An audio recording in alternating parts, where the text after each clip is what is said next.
was a long day, but it's not like yesterday. Now we have the last session. Thank you for waiting for this last session, in which we will have in this session the eggheads. Sorry about this term, maybe it's not useful for my friend, but I think they will present for us new studies and new trends. Now we shall have session 11 titled New Applications and Theoretical Trends, Cognatexus and Conversational Analysis. I can't spell the word because it's something new in English. In this session we shall have Dr. Ibrahim Mohseni Ahoui, Dr. Ali Makki and Dr. Hussein Hazim.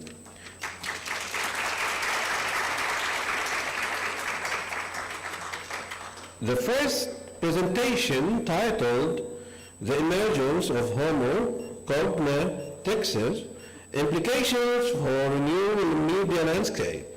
It will be delivered online by Dr. Ibrahim Mohseni Ahoui, who is a researcher at the University of Vienna, Austria, and a member of the Executive Committee of the UNESCO Chair in Cyberspace and Culture. Please, let us join Dr. Ibrahim Mohseni Ahoui.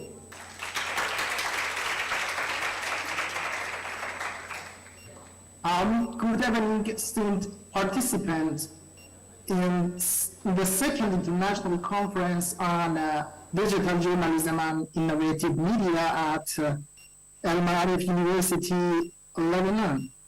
It's my pleasure to present my results to you, respected scholars and researchers. So,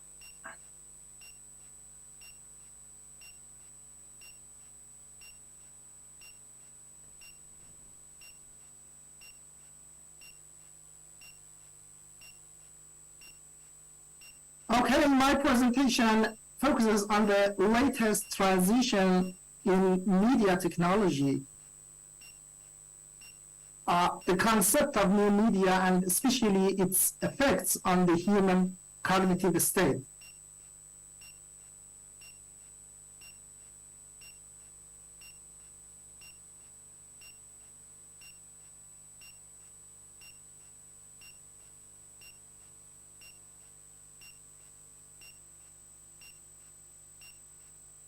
Let me begin with the 4 basic points. The first point is to consider the turning points in the history of media technology. I'm a little hesitant to use the word revolution, but we have been constantly faced with major changes in the history of media technology. The second point is related to the impact of media technology in every era on human cognitive mechanism. I would like to say that in every age, we are dealing with a different human being, and I cannot approach all these different kinds as a Homo sapiens. Because here, transition occur in the term of sapiens, the way of thinking, knowledge, and common sense of the man.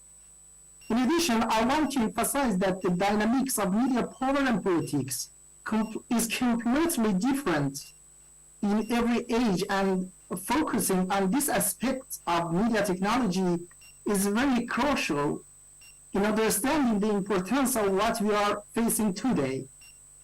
I do not aim to review the history of communication or media technology, but to use historical reflections to draw a new perspective on the recent situation.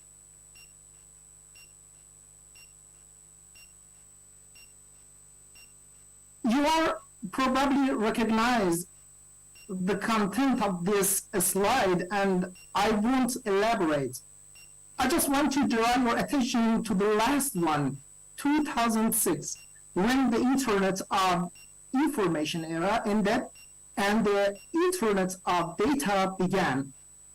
This is something completely different, and I've published extensively on what and why these differences are. So I wanted to just be focused on the last phase.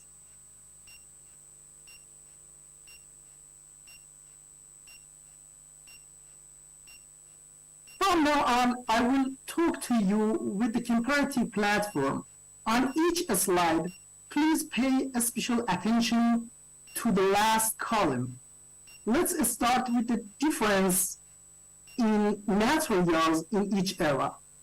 I don't think I need to explain the importance of the material concept, which is recognized as a basic in social changes. Anyway, in the pre-verbal and oral age, mysterious stories and narratives from the main, what was the main material, and for the printing age, the electric age, and first electronic age, I mean the Internet of Information age, respectively, we have printed text, recordable and broadcastable sound, image, and information. But in the second electronic age, which is the Internet of Data era after 2006, in a completely different way, the main material is only data.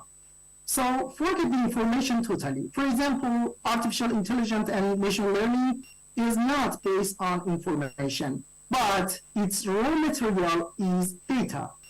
If you put information, it will first parse it into data for processing.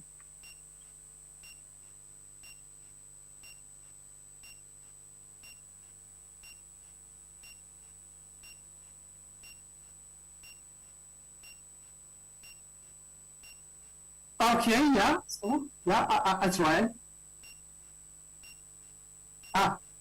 Perfect. Yes. Yeah. So we are here, I guess. It works better.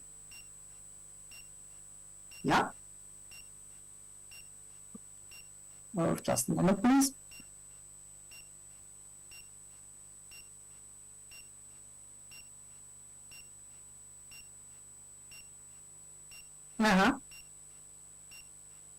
So yeah.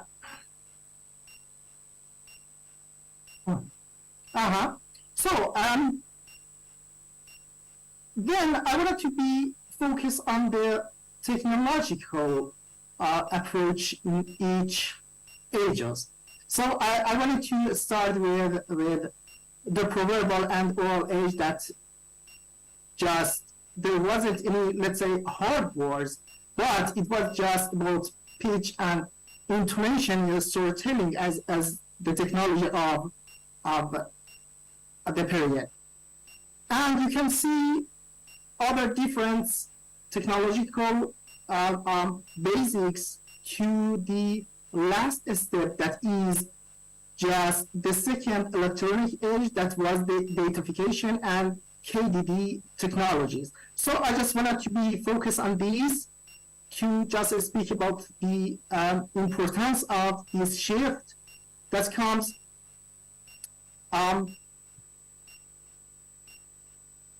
that is completely different from the previous ages. So I just go back to this because it's so important to know about the technology of the new age. So let's have a look on the main aim of each era that is totally different. So here also, this last row is also extremely important. The ultimate goal of communication development is completely different in every age. In the age of Internet of Data, the underlying goal is to sublimate things to data in an integrated system in such a way that the exchange value of everything can be calculated and each exchange can be traced and controlled. So, what about the whole kind of each age? So the most important point I wanted to put here is about human cognitive mechanisms that is completely different in every age. So, for example, Homo Castidius is strongly against innovation and creativity, and his cognitive mechanism is strongly based on his or her social situation as a being. But Homo proprietarius is a human who understands things differently in terms of having, not being. So he or she makes the world comprehensible through the creation of articulations and is extremely obsessed with determining the place of things, the place of everything. Homo conglomerate is a human who understands the world based on mass patterns as it is related to the expansion of mass media. Homo polymorphous cognition works based on the idea of having choices and different ways of representation of things and him or herself as well. And finally, Homo Cognatexus just can be distinguished, but it tends to outsource its cognitive supremacy. And it's so important to know the dominant and dominated situation of humankind in these different eras. So that is something totally related to politics and power of media technology. So we need to identify patterns of mastery and subjunction of each era. In Homo Castidius, there is imitation reference instead of imitator.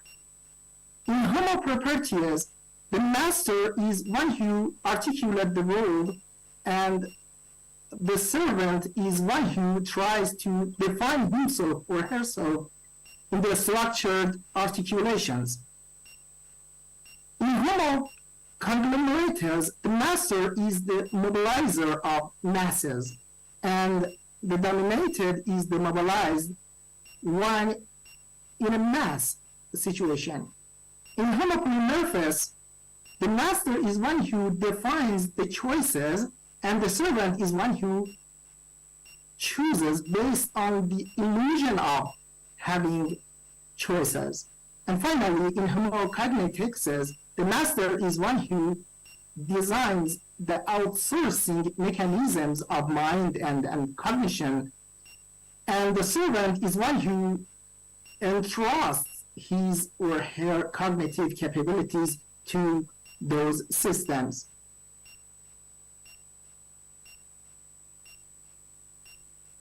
From the point of view of communication, each age has also a different communication ideology, which can be compared here.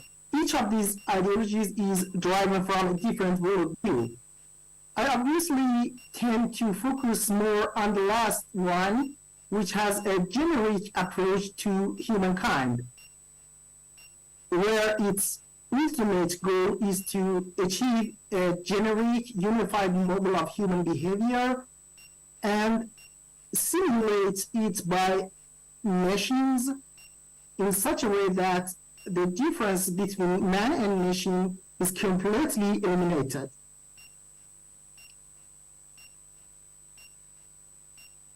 And also, every ideology is, in every ages or era, has an ideal situation. This is the ideal situation for the Internet of Data era, a system that is able to simulate human behavior and action patterns in the best way.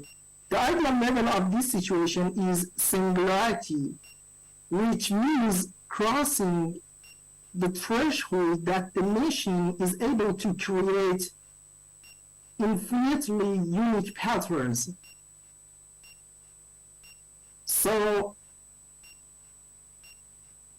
here is the point that I wanted to be just focus on. So have in mind that through a Kantian approach, the function of all media technologies before the fifth era has been related to the Kantian's intermediary link, namely the power of judgment. So all pre-modern media try to justify themselves as examples of goodness, morality, and beauty. But this situation has now completely changed. Now the new media is just focused on the first link of Kant triad, that is pure reason, that is human cognitive supremacy. This is a phenomenon that is unique through the history of communication and media technology. So you can see that kind of multi-approach is dominated on the concept of Internet of Data. And here, have a look deeply on this table, especially that is just about the implication for new media landscape. What I mentioned here was related to the fact that modern media cannot and should not be understood with the traditional analytics models or theoretical explanation of the past. For example, the spiral of silence theory, which people wrongly use today a lot, just is related to the mind of Homo conglomeratus, not Homo Cognatexus. It doesn't applicable for new media era. Not just this theory, but all the theories that was related to periods of past technologies related to mass period or any other period. The recommendation here is that they are not applicable for new situation. This table is the output that should be considered in the use, development, and analysis of new media. So, of course, I'm conscious not to fall into universalism and not to generalize my model to the world, but I have presented this as the mainstream of media technology developments. So I hope that it can just help to have a better look on the new media landscape. Thank you so much. Thank you, Dr. Ibrahim Mohsin Ahoui, for this wonderful presentation, which it is focused the main areas and in which has shed the light on what we are witnessing today of the inflation of data, which we can call it maybe datademic societies. Now we shall start with the second presentation titled Strategic Positioning in a Transformative Era, Competitive Identity and the Influence of Artificial Intelligence. It will be delivered by Dr. Ali Makki, who is a full-time instructor, Faculty of Mass Communication and Fine Arts, Al Ma'arif University. Please let us join Dr. Ali Makki.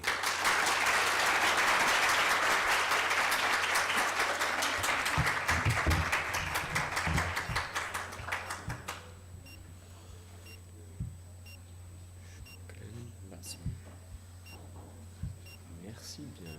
شكرا جزيلا.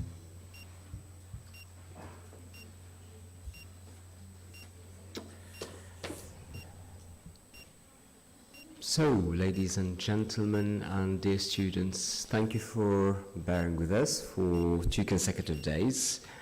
And over the past 2 days, we talked pretty much about the impact of AI and the integration of AI in several sectors in the media field. Yet in my field where I originally come from, and the core of my studies is built on public diplomacy, which is the international relations and international public relations in terms of strategic communication. So the main, pardon? It's not shared. Pardon? Can you share your presentation? Yes, it is shared. Isn't shared? No. Not yet. No, it is shared. Your screen is sharing. Yes. Okay, so there is a very beautiful term that maybe some of you are aware of or familiar with, which is competitive identity, and many of you maybe not. If I ask you first, what do you understand by competitive identity to begin with? Any idea? No? No? Just nodding heads? Well, seems I should start right from the beginning. Okay, so competitive identity is basically like a communication or political communication term. This term is coined, first of all, by Simon Arnold. Okay, what does it mean, competitive identity? Simon Arnold, let me tell you his story, first of all. His story that he's a strategic communicator and an advertiser and campaigner. And Simon Arnold used to be, and still be, a consultant for governments across the world. And in the 21st century, we can see that governments in the capitalist world are competing among each other who's governing better and showing their countries in under better light. So basically we're talking here about the status and the identity status of a certain nation, instead of talking about the identity or building identity in the age of AI or in the digital age of a society or of a human being. Here we're talking about the political identity of a nation. So hence the title Competitive Identity, Status Building in the Age of Artificial Intelligence. We can see there is like tug of war, like people are just like trying to pull the rope toward their side. And the reason is because competitive identity is all about your reputation as a nation and your identity as a nation in the world, and how powerful you are and how you can use media in order to build your power. So why Simon Arnold to begin with? And why did this study is reflecting on Simon Arnold. Simon Arnold has a very interesting model called brand index, and this brand index is based on 6 factors. Those factors are basically the investment that the government make, the security level, future foresighting, and at the same time, among others, he talks about like the policy and the shared culture. So about the technological investment, Simon Arnold considered that this is one of the most attractive elements for a nation to build attractiveness in the world. While we were talking about this conference, I thought about this model, and I thought that, okay, fine, the latest technology now is AI. This is the buzz, this is the trend. So how about, hypothetically, we can apply Simon Arnold, the AI, and the sub-theme of building identity in the digital world on this model. And let's see what we can observe and what we can get. So this study is still in its infant stage. It's still a work in progress. But before delving into my initial findings and my methodology before that, let me introduce you first of all to Simon Arnold competitive identity, which is the pursuit of distinct societal and economic trajectories. So that's initially the rule to Simon Arnold model, which is in order for a nation to be distinct and powerful on the global stage, it should pursue like the trajectory or the goal of being economically successful and socially successful. That means we should study it from the political science, the international relation, and of course, strategic communication theoretical framework.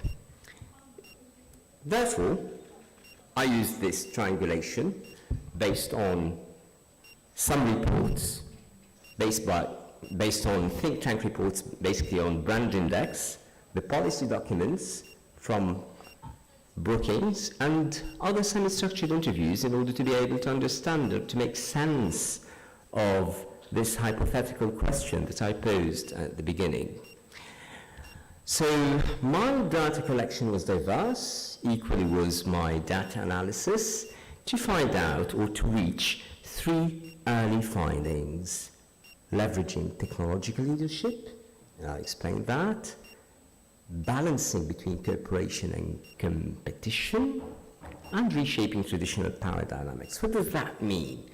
When you integrate AI into your political agenda as a nation, you find out that you're either projecting this image of a powerful nation. So what if you are already a powerful nation, so you're reasserting your role, and if you are a small nation with little means, but you are investing in AI, that means you are what, in this case, you are trying to find your place in this big world of competitiveness. This will create by default a certain balance between powers, or some small and medium powers will find like their kind of place on the international stage. But definitely it will show who's powerful in this world. Let's take the example of China, let's take the example of Russia and the USA, and how nowadays countries who are investing in AI are like the attractive hub for investment, economic investment, and for political prowess. So that's in brief my study, which is still a work in progress, as I said, and I'm happy to take any question if you have any. That was fast. So you can go home early. Have you finished your presentation? Yes, I'm done. Okay. Any questions? Thank you.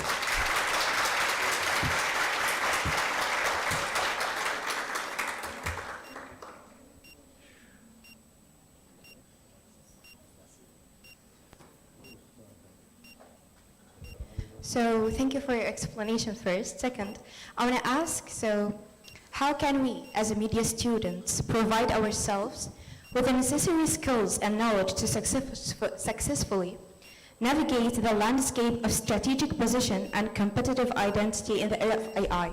What should prepare from now and in the future?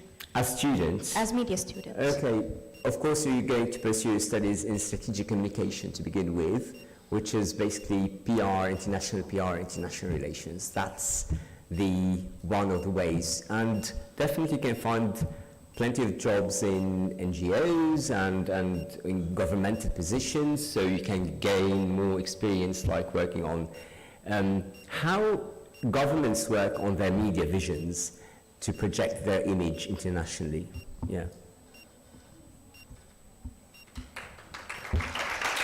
Well, we're fine. Any more questions? No. I'm fine. Thank you.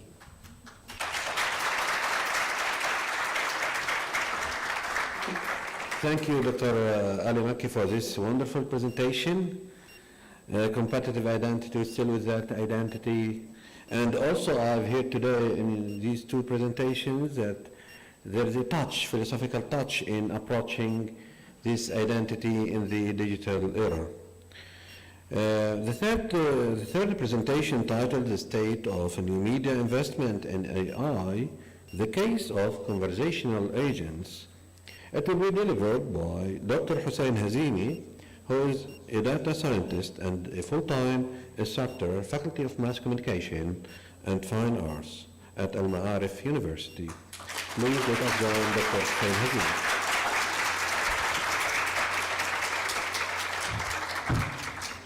Via USB.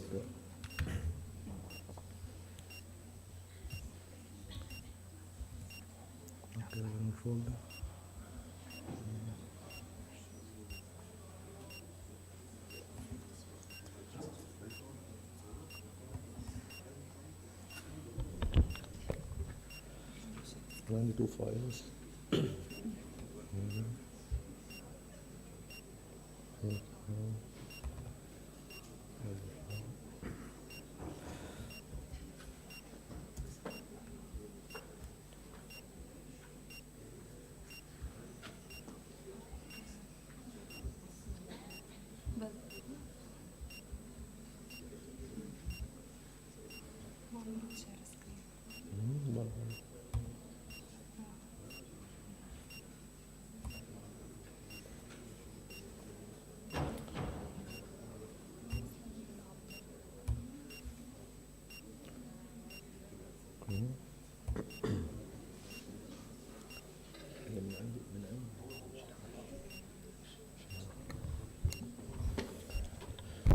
Okay. Hello everybody. Today I'm going to present my topic in this conference. Actually I chose a topic from the heart of the conference themes and from the heart of digital media intersected with information technology. The title of this talk will be The State of New Media Investment in AI, the Case of Conversational Agents. This work actually is in collaboration between this conference, of course, Al Ma'arif University, and it's a part of a funded European project that is running since 3 years. Okay. The agenda of this presentation will be covering the following topics. First of all, I will discuss the concept of AI landscape. Actually, it's very important to highlight AI explicitly rather than talking a lot about it. Then I will move to defining a very important part or field in AI, which is about conversational agents. And then I will present my research problem, which is the statement that I'm going to address in this research. And after that, I will present the contributions from this research, and finally the results and conclusion. First of all, let us think about what is AI or AI landscape. Before talking about AI, actually, we have to talk about the parent of AI, which is IT, the information technology. So what is information technology? In brief, it's composed of software and hardware. So in the schools, when we were young, or in the universities, once we register an IT course, they teach us that IT is composed of hardware and software. But they still keep something secret, actually, and danger. What I presented here is, with the evolution of AI, hardware and software will be missing. Okay. Now I will validate this. And now we are becoming to what I created is HAI, not HCI. So we are living in human-computer interaction, but in the next 5 years or next 10 years, we are moving to human-artificial interaction. So every hardware is going to be eliminated from our life. Starting from this smartphone, the hardware has been removed, even to the watches. Watch is becoming smart, even to our cars. The screens are replacing the hardware, and so on. So virtual reality is a very important part of AI. The topic in AI that I'm going to address here is called conversational agents. What are conversational agents? Actually, you all know, I think, or you have used conversational agents, but I don't know if you know that it's called conversational agents or CA, like ChatGPT. When you communicate with an artificial application that simulates a human conversation that can understand natural language, and can reply to you by answers to your all questions, because this is a type of a conversational agent, by the way.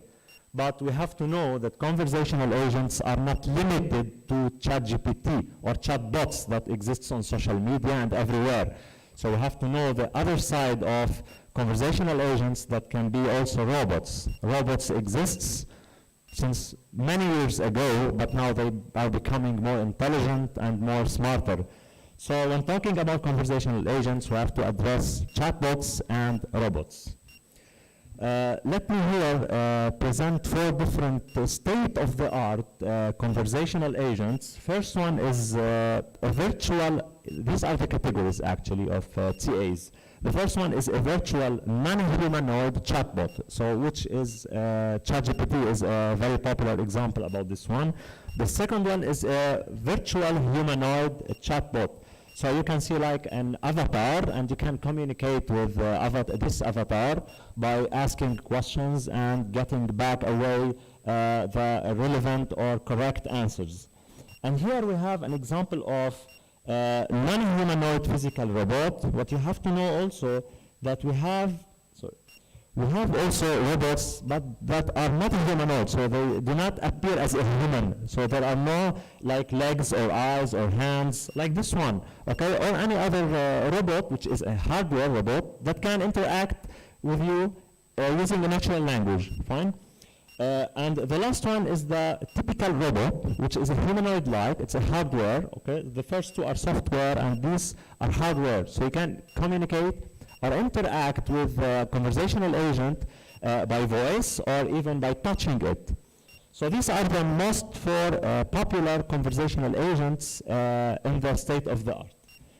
In this research, before highlighting the main shortcoming in the literature review, let me first of all discuss what are the domains that covered by conversational agent research work, okay?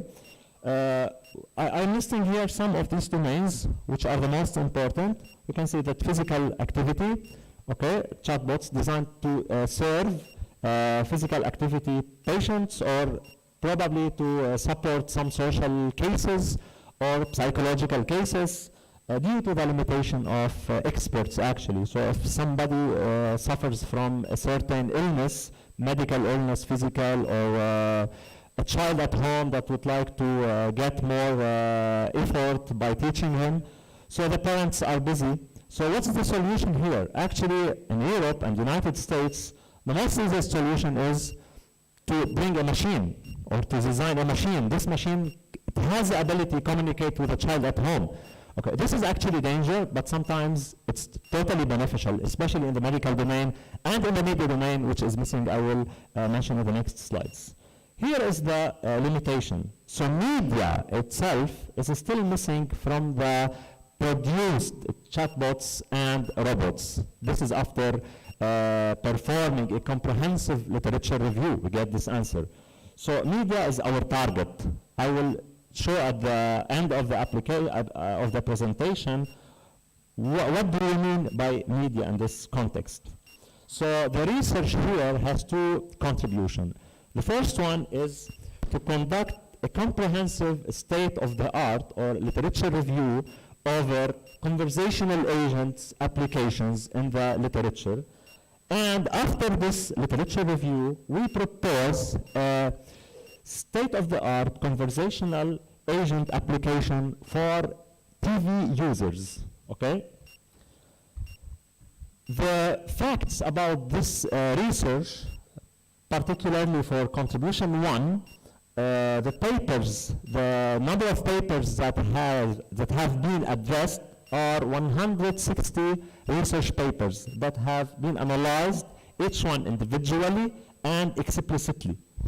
Across 92 observations or attributes observed on every research paper, and these papers are up to date, so any paper less than 2018 has been eliminated, absolutely, And in more than 10 domains, so the conversational agents that we were analyzing covers more than 10 domains, and around more than 50 researchers at different levels, master and PhD, were involved in analyzing these type of research papers.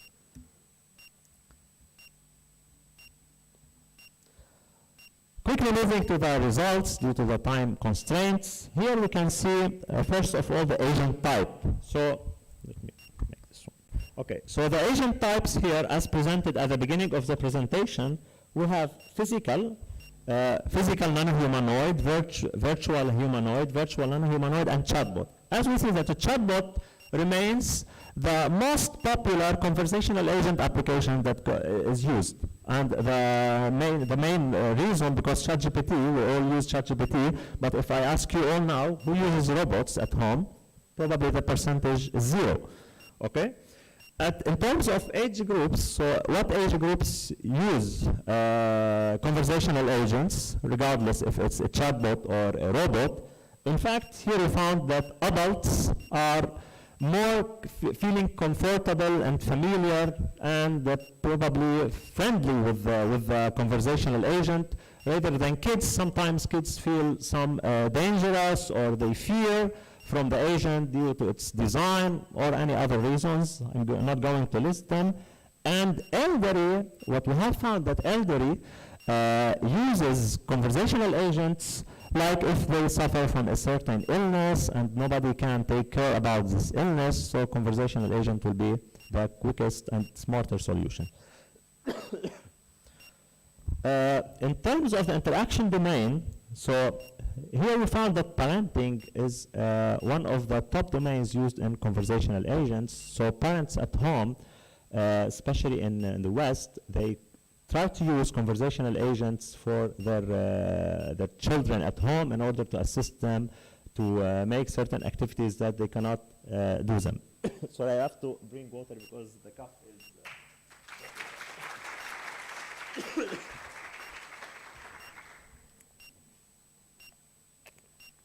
Thank you.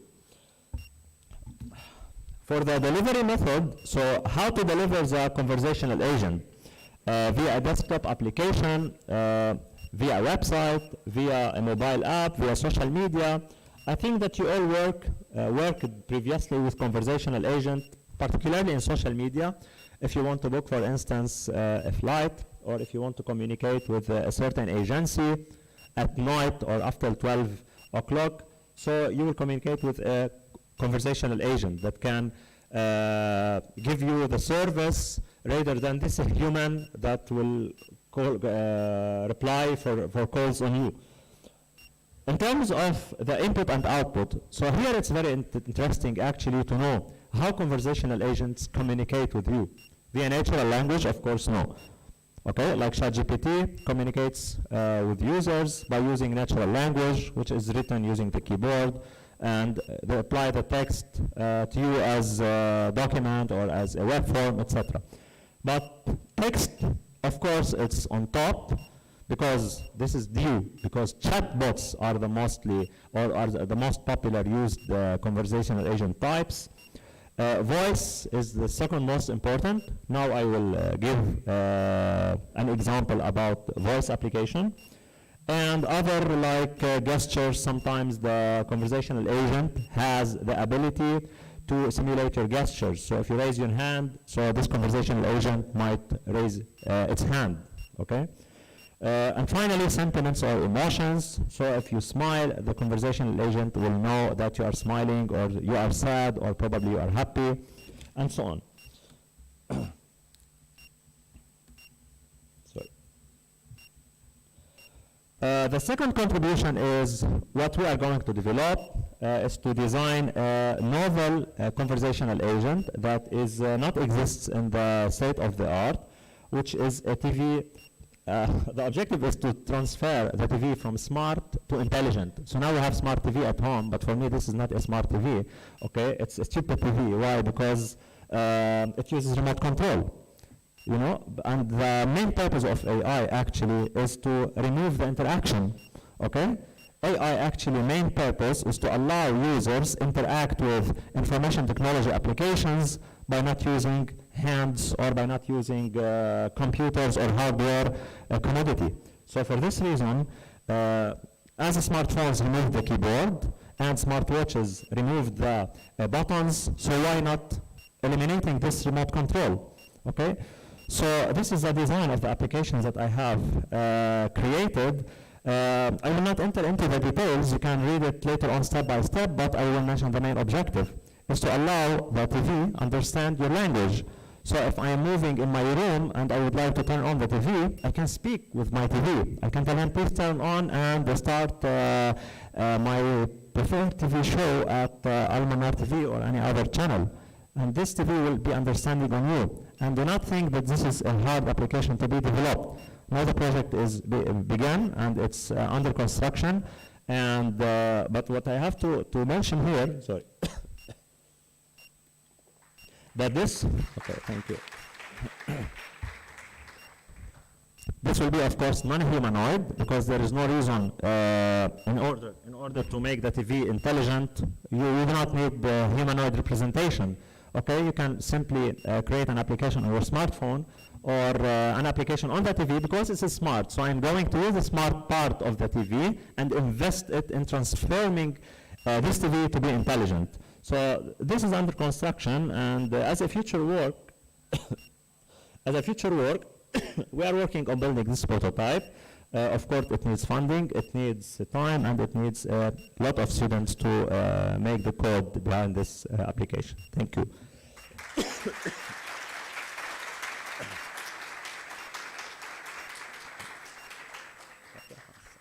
Anybody would like to ask some questions? You are welcome. Any question to Dr. Makki?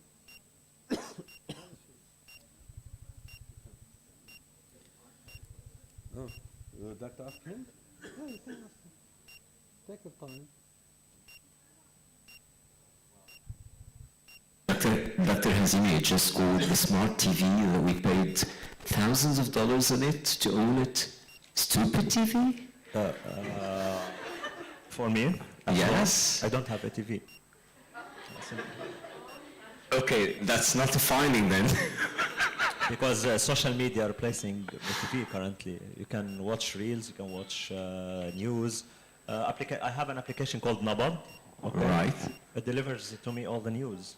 So in the very instant time and feeling freely and relaxed and So it's better not to invest in a TV set. unless this TV become intelligent. So Okay. I will speak with him like one of the members in my family.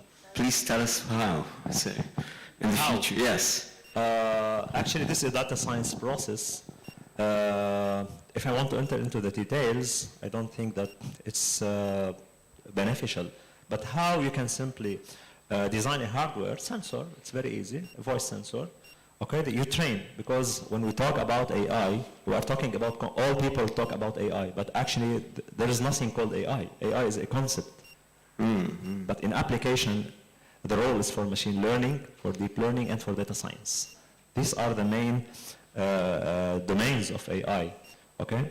So by the use of machine learning, deep learning or data science applications, it's very easy to create like a voice assistant tool that understands your language, okay? It's available and free.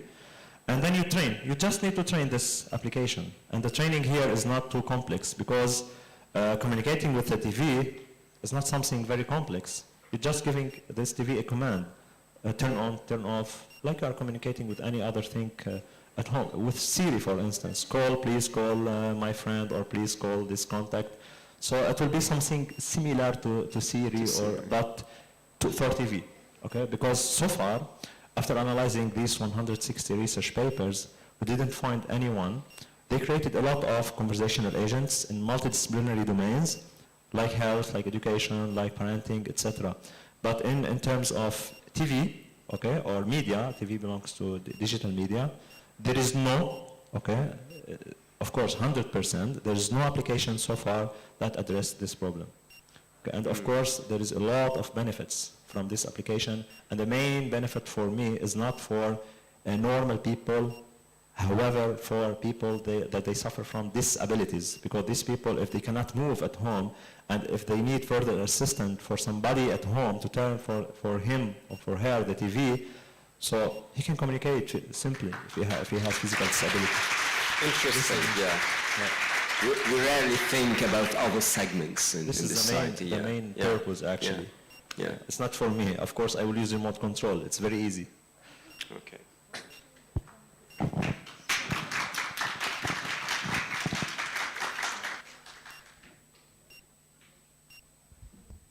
السلام عليكم.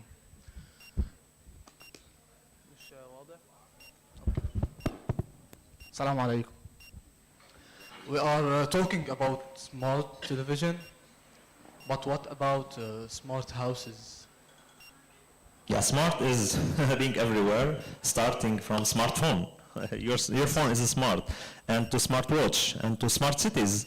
Even in Beirut, Beirut is becoming a smart city. If you know, they are trying to put sensors everywhere, cameras and sensors, in order to monitor people's activity, in order to monitor a certain pollution or sound or noise. So smart, actually, let me introduce to you what's the meaning of smart. Your TV is not smart, actually. I will keep this answer probably for the discussion session. But smart university, you asked about smart university? No, smart houses. Smart under house. The concept that you Yeah, exactly. said. A smart house, let me define to you. Commanding Exactly. an AI. Exactly. So a smart house is allowing your house or making the house to has the capability to hear, to listen, to see, okay, and to speak. So absolutely, if you have at home like a fridge or an AC that can be controlled via your voice or your hand, or I don't know, without using any hardware like remote control, okay, this will be smart, simply. How far are we from this technology? We are not far. Actually, we are not far from the technology. The technology is living with us, but the problem is with people, okay? They always fear from this technology. They always think with the dangerous and black part. However, they do not focus and highlight the good part from technology. But those fears are in some points Exactly, yes, exactly. hacking the house, breaking the privacy, something like that. We are in 2023. We have cybersecurity applications that prevent all these hacking issues and risks very easily and without any problem. Just we have to use knowledge, okay? Just knowledge is the most important from all this what you have mentioned. So if you have the right knowledge, you know how to use AI tools, you know how to secure yourself before securing your house, okay? Then you will be on the right path. Thank you. Welcome.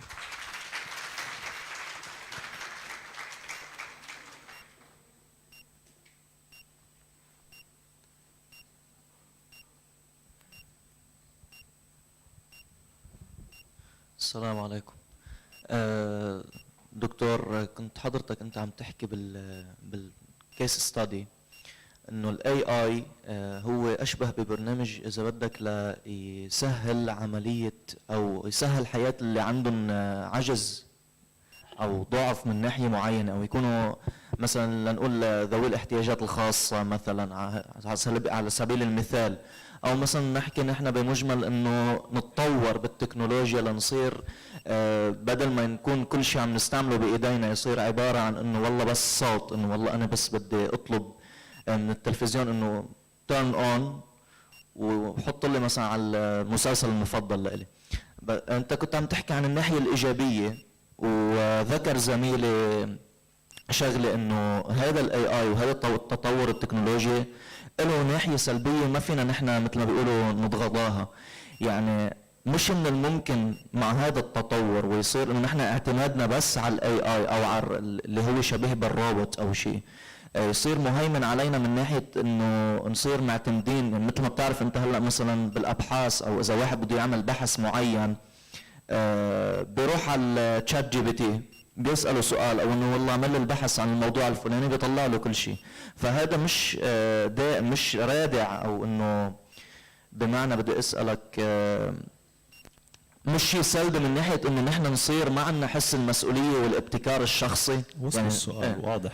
وبدي اتشكرك لانه السؤال بالشيء انا رح جاوبك بالعربي لان سالت بالعربي، اوكي؟ لانه انا سلطت الضوء على الجانب الايجابي ولكن انا في شغله دائما بقولها للطلاب يمكن بيعرفوها. نحن بالخمس سنين اللي هلا بدنا نيجوا لقدام، هذا الكمبيوتر ما بقى رح يكون لا موجود بالصفوف، هذا التليفون يمكن اذا بدك تستخدم فيسبوك ما بقى رح يصير في فيسبوك على التليفون، لانه هن سموا الشركه ميتا لانه رايحين على الميتافيرس. شو يعني ميتافيرس اليوم؟ يعني الهاردوير والسوفت وير اللي هن هلا موجودين رح يلتغوا، ورح يصير في عندك كلاس جديده او كاتيجوري جديده بالعالم اسمها فيرتشوال رياليتي. سو انت اليوم اي شيء بدك تعمل معه انتر اكشن سواء ابلكيشن او سوفت وير رح تعمل معه انتر اكشن من خلال فيرتشوال رياليتي. هلا انا شخصيا عم احكيك بس تنزل هيدي الفيرتشوال رياليتي وتصير بوبيلر بالسوق، انا واحد من الاشخاص اللي ما رح يستخدمها نهائيا شو ما كانت الاسباب. لو بدي اقعد بالبيت لحالي ونزل عن العالم ما رح فوت حالي لانه انا شفت السمارت فون اللي هو هلا بعده يعني متواضع جدا قدام امكانيات الفيرتشوال رياليتي، هيدا عنده اثار تدميريه. فكيف الفيرتشوال رياليتي اللي في عندها اهداف خطيره جدا جدا. هلا هذا الجانب الاسود، اهم شيء مثل ما قلت له رفيقك، اهم شيء انه نحن نكون واعيين وعارفين حالنا ليه عم نستخدم اليوم اي ابلكيشن اللي عندها اي كابابيلتيز. سو انت حدد الهدف، مش لانه كل الناس اليوم عم تستخدم اي ابدا. الابلكيشنز اللي انا ذكرتهم بالكونفرزيشنال ايجنتس اليوم اي ريسيرشر مش اي يوزر، اي ريسيرشر عم يستخدم او عم ينشئ اليوم عم يخترع او عم يعمل كونستراكشن لكونفرزيشنال ايجنت، هيدا الهدف منه هدف ايجابي. واحد من رأس الاهداف هي شو؟ انه انا فيد العالم، وخاصة لما انت تقول كونفرزيشنال ايجنت يعني عنده الامكانية لانه يتواصل، ليسمع، ليحكي، ليفهم، ليتفاعل معك بالشعور، وهيدا ضرورة. اوكي؟ مش مستحب، لا هيدا ضرورة، لانه نحن اليوم بعصر البزنس، قبل ما تكون انت بعصر الاي تي انت بعصر البزنس. انت بس تفيق الصبح ما بتحمل تليفونك، بتفيق دغري بدك تلبس وتروح تلحق شغلك. سو كل العالم مشغول اليوم، انا بقدر اخترع شيء ممكن يفيد ناس كتير بكل الدومينز، تمام؟ هيدا واحد من عشرات الجوانب الجود بالاي اي، سو نحن لازم نستفيد منه. وبالمقابل عندنا جوانب سوداء كتير، فانت مجرد ما حددت الهدف من استخدامك للاي اي انت ماشي بالجود benefit and investment of AI. يعني بمعنى تاني مثل ما كنت حضرتكم عم بتقولوا انه انا فيني وجهه مثل ما انا بلاقي الطريقه المناسبه، يعني مش معيار انه هو سلبي من ناحيه السلب المطلق من خلال انه بعض العالم ما بتعرف تديره صح. لك هلا هو ما فيك انت قصه توجه او تدير، انت انت مستخدم، انت اند يوزر لاي اي طول اليوم، اوكي؟ انت مش لازم توجه، انت لازم تعرف تستخدم. بمعنى بحدد اهدافي انا، انه بكون محدد اهدافي بشكل واضح انا. طبعا. يعطيك العافيه. الله يعافيك.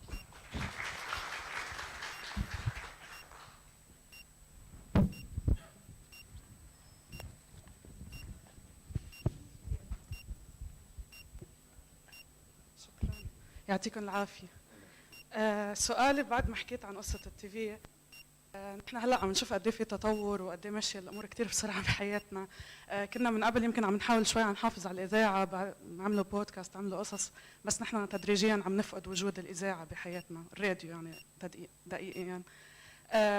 هلا بوجود هذه التكنولوجيا هل ممكن لنعطي مثل ثاني، الجريده بعد ما بطلت الناس تمسكها وتقراها صرنا عم نشوف البي دي اف والاونلاين والى اخره، هل ممكن بالمستقبل القريب انه نحن نفقد ايضا الجريده الالكترونيه والتي في حتى بسبب هذا التطور اللي عم بيصير بالاي اي؟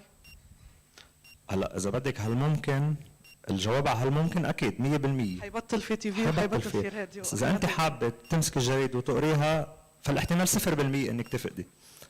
هذا جوابي لك. يعني صارت بيرسونال القصه مش 100% اكيد. ثانك يو.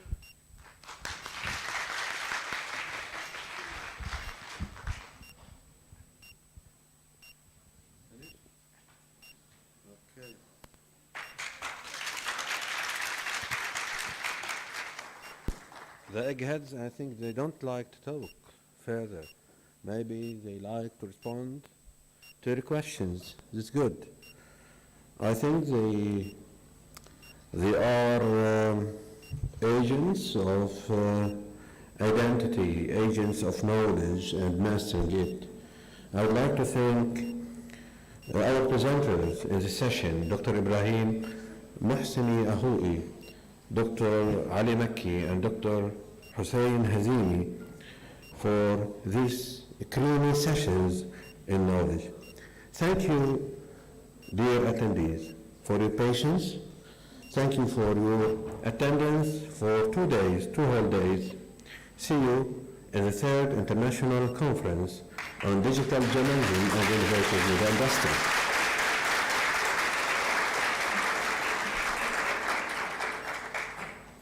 به كانت البداية. طبعا هلا بدي احكي بالعربي الجملة. طبعا به كانت البداية وبه وفيه مسك الختام.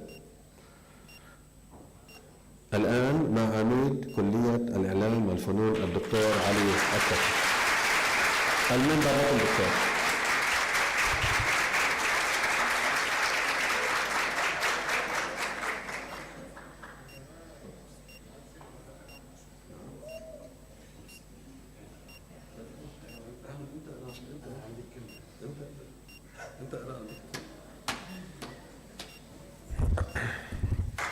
سلام، شكرا جميعا على حضوركم بيناتنا. بسم الله. أول شيء ما بدنا ننسى إنه نحن هلأ بلحظات كتير نعتبرها أساسية بتاريخ كليتنا وجامعتنا، على اعتبار إنه نحن ثبتنا من خلال المؤتمر الثاني، ثبتنا هذه الانطلاقة وهذه المسيرة. نحن انطلقنا من السيمبوزيوم العام الماضي، كان المؤتمر الأول بفضلكم، يعني بفضل وجودكم، بفضل المشاركين، بفضل جهود الزملاء. هالمسيرة بنعتبرها أنه انطلقت ولن تتوقف بإذن الله. وهذا الزمن نحن رغم مثل ما قال رئيس الجامعة اللي ببلغكم تحياته، هو زمن شهادة وزمن تضحية، وهيدي الشهادة والتضحية من نفس الأرض اللي عم تقدم هاي التضحيات، عم تقدم رسائل للعالم حول صمود في جبهة الإنسان العالم المتعلم والمقتدر. في سؤال سألني إياه أحد الزملاء الطلاب، هو المؤتمر بالشراكة مع مين ينظم؟ قلت له هو بالشراكة معكم ينظم. لازم تصدقوا إنه أنتم قادرين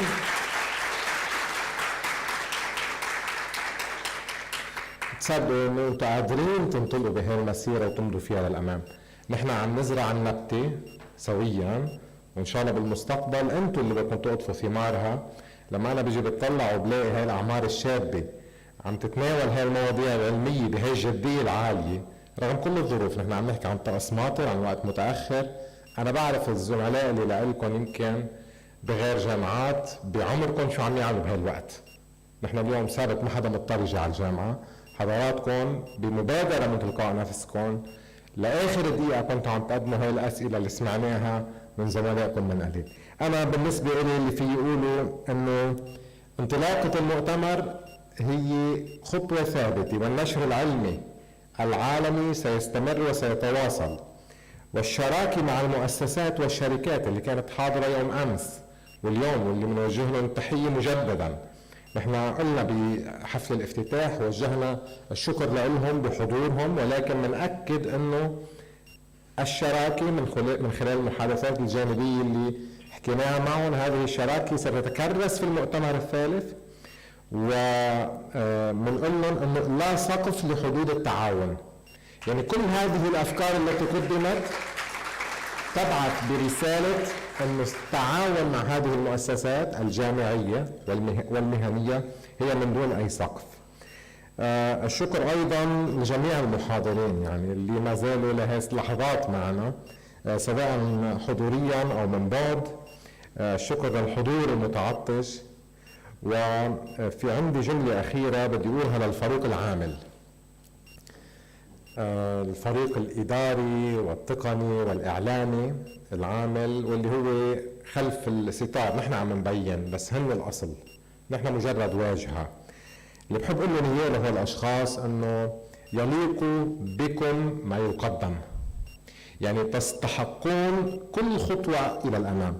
كل جهد نضعه في سبيل خدمتكم هو جهد مستحق. يليق بكم هذا الجهد، يليق بكم هذا المحفل العلمي، يليق بكم الوجود في هذه الجامعة التي تعتبر محفلا علميا. تناول فكرة، نحن رمينا هذه الفكرة في محضر جامعة المعارف، فكرة المؤتمر. الجامعة تلقفتها ودعمتها وما زالت تدعمها وستواصل هذا الدعم. ودائما أذكر أن كل ما نقوله لكم هو واقع حينما نقول لكم أعطونا فكرة وسنذهب بها إلى حدود السماء. أنا أؤكد أن هذا المكان هو مكان تليق به الإنجازات، هو موضع كما نضع على شعار الجامعة، هو موضع صناعة الحياة بالعلم والمعرفة. شكرا لكم. شكرا لنا دكتور.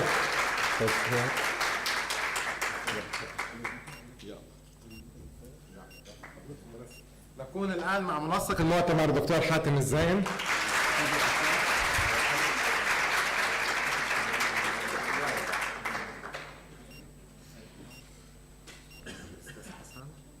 الأستاذ فاطمة موجود يجي، الأستاذ سارة إذا موجود يخلي. تسجل لنا. مجلس كلية الإعلام والفنون فليتفضل إلى أستاذ سارة خليل، أستاذ فاطمة الموسوي.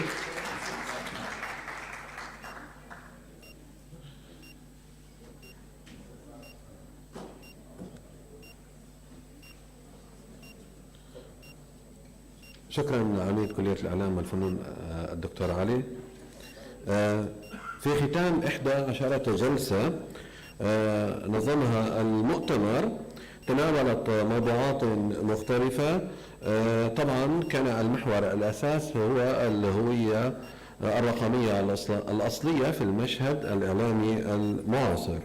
طبعا تناولت موضوعات عدة وتمت توصيات بالتشارك وبمشاركة غالبية الحاضرين، ونعتذر من البعض خصوصا الذين لم نتمكن من أخذ ما أدلوا به، بالإضافة إلى ما قدموه من مداخلات أيضا استفدنا منها في استخلاص التوصيات.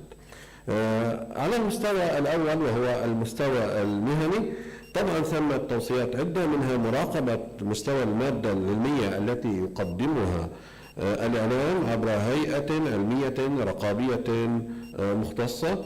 طبعا هنا لابد من الحديث عن دور الوزارات والهيئات وغيرها. طبعا هذا طبعا كان يوجد مشروع في السابق والآن نأمل العمل عليه للتحديث. اعتماد رؤى جديدة تسقط من ابتكار وتميز الإعلام العلمي. تسهيل الحصول على المعلومات والبيانات المتاحة قانونا للإعلام بطرق مختلفة. إقامة شراكة وشراكات مستدامة مع المؤسسات المحلية والإقليمية والدولية، خصوصا تلك العاملة مع التطور والابتكار الحديثين، على سبيل المثال الذكاء الصناعي. تطوير المبادرات والمشاريع في مجال الإعلام والتدريب الإعلامي فيما يتعلق بالذكاء الصناعي وغيره من المجالات المتطورة الأخرى. تخصيص قسم في وسائل الإعلام للبحث العلمي حول قضايا الصحافة الرقمية والإعلام الجديد، وبالتالي العمل على تعزيز الصحافة العلمية. تعزيز التعاون بين القطاعين العام والخاص، وبالفعل جاء هذا المؤتمر ثمرة تعاون من ناحية الرعاية بين جامعة خاصة والقطاع العام، أعني بذلك وزارة الإعلام اللبنانية والمجلس الوطني للبحوث العلمية. تطوير نظام يقوم على إنشاء الهويات الرقمية والتحقق من صحتها للأفراد والأجهزة في العالم الرقمي. تعزيز التعاون بين القطاعين العام والخاص لتأسيس رؤية مشتركة للهوية الرقمية، وأيضا فيما يتعلق وما يتصل بذلك من موضوع الخصوصية. على المستوى التربوي طبعا ثمة توصيات عدة للجامعات خصوصا من ناحية كيفية أن تقارب موضوع الذكاء الصناعي في مناهجها التربوية وفي ورشاتها وفي ورشها الأكاديمية، تسليط الضوء على سياسات الامتحان بانتظام، أيضا هذا فيما يتعلق بما يسمى السرقات الأدبية، الشفافية مع الطلاب، التزام الشفافية مع الطلاب، خصوصا كيف بإمكانهم أن يستفيدوا من تقنيات الذكاء الصناعي، تعزيز الحلقات النقاشية والورش التدريبية للتعريف بالتقنيات الحديثة ومن ضمنها أيضا الذكاء الصناعي، تنظيم ورشات عمل لمحو الأمية الرقمية. وأيضا في هذا الإطار يوجد أيضا ما يسمى مفهوم تعزيز الإدراك الرقمي، ليس فقط للطلاب، أيضا لكل المنخرطين في العملية التعليمية، تحديث المناهج خصوصا أنها بحاجة دورية إلى التحديث، وبالتالي هذا عمل استراتيجي لكليات الإعلام. دور الجامعات، تعزيز دور الجامعات في تطوير المقررات وتطوير التخصصات وما يتصل بذلك من تحديث المواد، العمل على توفير المزيد من الفرص للطلاب المشاركة من خلال توجيههم نحو البحث العلمي الإعلامي الحديث طبعا. ثالثا وهذا أمر مهم، توصيات للطلاب كيفية أو التدريب أو التأهيل على كيفية استخدام أدوات الذكاء الصناعي وفق الحدود والمعايير الضابطة، تطوير المعرفة على السياسات المتعلقة بالسرقات الأدبية من خلال أيضا وكيفية استخدام الذكاء الصناعي باعتباره في بعض الأحيان يشكل سرقة أدبية، تطوير المعرفة الرقمية ومهارات التفكير النقدي فيما يتعلق بالتقنية الحديثة والذكاء الصناعي، تطوير القدرات الذاتية المتعلقة بصناعة محتوى بجودة عالية عبر أدوات الذكاء الصناعي، المشاركة في المؤتمرات والورشات التدريبية التي تتناولها موضوع الرقمنة والذكاء الصناعي، الاستفادة من كل خبرة ومن كل أكاديمي متخصص في هذا المجال، احترام حقوق النشر وما يتصل بذلك، أي بمعنى أن لا يسرق الطلاب ما يسمى عمليا طباعة أو طبعا هذا بعد قانوني أخلاقي.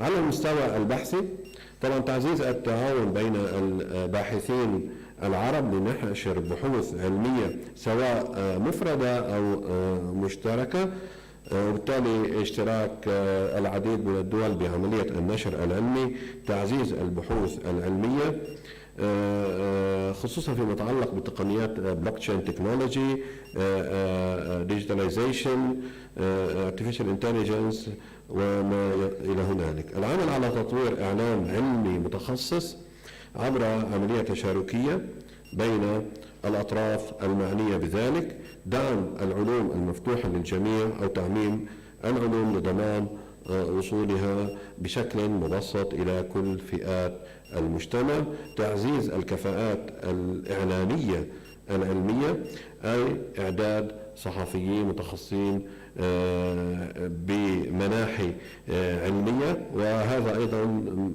ما نلحظه في بعض الكليات خصوصا في كلية الإعلام والفنون من بعض الخريجين والذين ما زالوا يستكملون دراساتهم، تعزيز النقاشات والأبحاث المتعلقة بسلبيات الذكاء الصناعي ومحاولة طرح الحلول الممكنة. طبعا هذه التوصيات في مجال البحث العلمي طبعا هي توصيات عدة، لكن الحاضن الأساسي لها هو النشر العلمي كما تحدث عميد كلية الإعلام والفنون الدكتور علي الطقش منذ قليل، باعتبار أن النشر العلمي هو الذي يثري وهو الذي يسهم في إغناء المعرفة وبالتالي تسيير الفجوات التي نعاني منها في مفاصل أو في عملية النشر العلمي وإعداده. طبعا ثمة نقطة أخيرة أود الإشارة إليها على عجل، وهي أن ما قمنا به بالمؤتمر في موضوع اللغة الإنجليزية.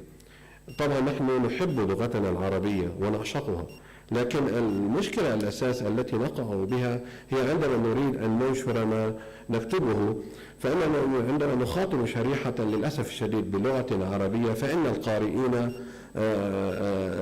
ربما لا يلتفتون إلى ما نكتب. وعندما نكتب باللغة الإنجليزية وهي اللغة العالمية، بغض النظر إذا ما قلنا أنها لغة الأخوة، إلا عندما نكتبه باللغة الإنجليزية يتم رصده من العديد من القراء على الصعيد العالمي. ربما علينا أن نتلافى الأمر في المستقبل القريب، أولا باعتبار ممكن الترجمة الفورية أو بالأحرى التعريب الفوري. الأمر الثاني هو أن نتحول إلى أمة اقرأ، ولأن القرآن الكريم الآية الأولى كانت اقرأ علينا أن نعزز قدراتنا بالقراءة، وهي عملية تراكمية. حتى أيضا عملية الكتابة، والتي هي أيضا بالمناسبة عملية تراكمية لا يمكن أن نتعلمها. أشكر الجميع، أشكر عميد كلية الإعلام والفنون الدكتور علي الطاخش على دعمه المتواصل، ولولاه بصراحة لما كان لنا لا مؤتمر أول ولا مؤتمر ثاني.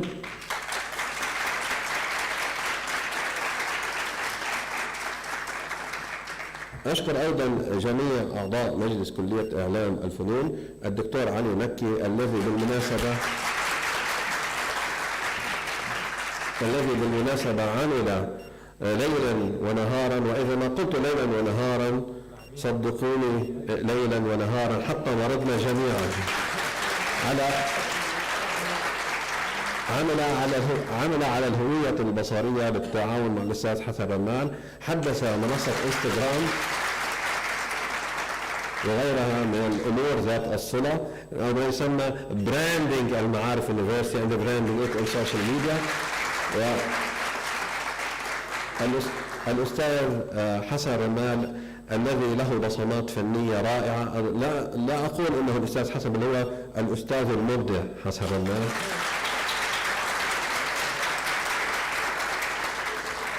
أيضا نشكر الدكتور حسين هزيمي وهو عالم البيانات الذي يهوى لغة الأرقام، أيضا الذي عمل معنا أيضا في البحث العلمي في تحديث الموقع، وأيضا برفضه بالتحديثات الملائمة. أشكر أيضا الأستاذة الدكتورة عما قريب بإذن الله والتي قدمت طروحتها للتقييم، الدكتورة رنا علاء الدين، التي كانت هي الحصن الحصين عندما نلجأ إليه دائما، فدائما كانت تساعدنا وتعرض علينا المساعدة في كل وقت، وأيضا شاركت في هذا المؤتمر رغم ظروفها الصعبة. وأيضا نشكر الأستاذة فاطمة الموسوي وهي غائبة، والتي ساعدت كما الجميع في الإعداد للمؤتمر. وأشكر أيضا أمينة السر والأسرار الصابرة علينا جميعا الأستاذة سارة خليل. حضورنا الأعزاء، زملائنا الطلاب، نأمل أن يأتي اليوم عما قريب وأن نراكم مكاننا. بالتوفيق جميعا.